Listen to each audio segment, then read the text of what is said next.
Virtual reality is amazing. It allows for us to connect with people in ways previously thought impossible.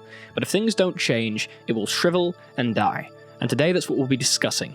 Welcome to Dalmor Talks. Now before we get to the meat of this video, I'd first like to say that the majority of this video uses my own footage, but whenever I use primary sources I shall watermark that they are indeed not mine with this symbol, and link to the respective work at the end of the video.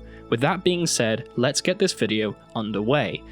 I love VR. I think that it is the future of gaming, but I'd be hard-pressed to show you full experiences that I think will justify the steep purchase, and that's even with the fact that large companies such as Facebook have stuck their hands into the VR pot, so to speak. So far, the full experiences we've got are ports of older games or reimaginings such as Fallout 4 VR, Skyrim VR, and the recently released Five Nights at Freddy's VR Help Wanted.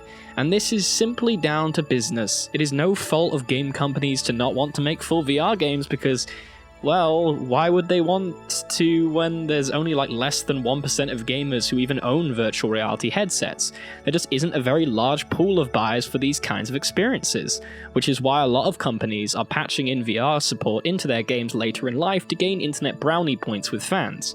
We saw this with Payday 2, and we will soon be seeing it from No Man's Sky, which frankly, I can't wait to try out. But still, things need to change, and I don't think the lack of games are currently the main issue. I think it's due to the cost of entry. You need a somewhat powerful PC just to run VR, or a PS4 if you want to go for the PSVR route. I've been a PC gamer almost all my life, so I picked up a HTC Vive. I had to get some upgrades for this, so I've spent roughly £1,200 on my PC itself. Granted, I probably wouldn't need to spend that much, but I made that choice. Then I had to get the headset itself, which costed £500. That's a lot of money out of my pocket, and then I had to buy the games.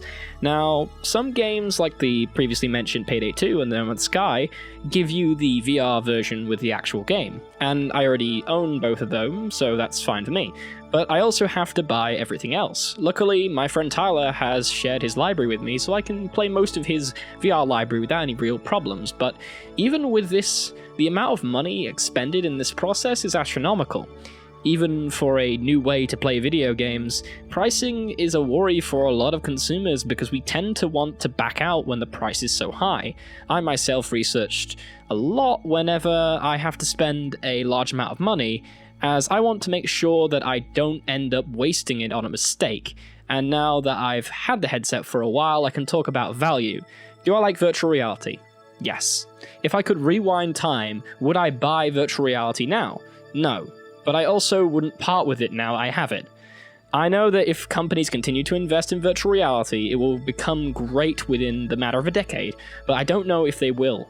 And that leaves me concerned. So, not to be a downer, it truly is amazing, and I wish that everyone could at least try it out. To end, I'd like to say that VR has done some wonderful things for the gaming community, with successes like VR Chat and a personal favourite of mine, Mindshow, which was used to make a large majority of this video. I may make a video in the future talking about Mindshow's limitations and how I found workarounds for them, but that will be for another time.